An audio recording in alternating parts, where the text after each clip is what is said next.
So we're here to give a little sneak preview of what we're planning for the National Pavilion with the wonderful artist Nujoom Alghanem.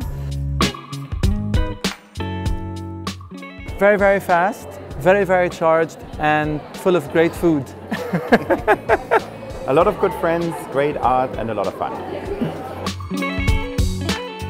I personally think that there's going to be more of a cross-disciplinary approach to art, where the boundaries between what's visual art, what's cinema, what's literature, what's theater are actually merging, and artists are becoming much more engaged in different disciplines and making something new with it all.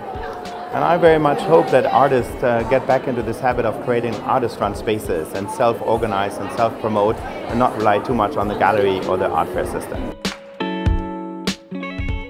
Well, I think the artists who come from this region from a very, very young age, and me being from Lebanon, have been exposed to a lot of political issues firsthand, and I think this gives a very interesting kind of reflective background to the work that they do, by which they create critical platforms through which they can engage with a lot of topics that are very pertinent, not only in the region, but internationally as well.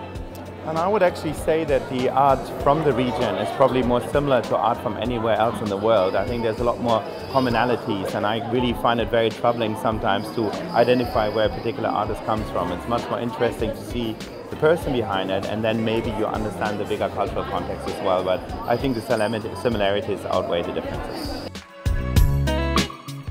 Honesty, non-pretentiousness, and commitment. Commitment. And I would add hard work and hard skill. I think great pieces of art don't really come very easily. Art changes the world one person at a time. Every time you see an artwork, you leave changed and hopefully a bit more open-minded and reflective. Absolutely, art can definitely change the world, but what's equally interesting is how art is changed by the world.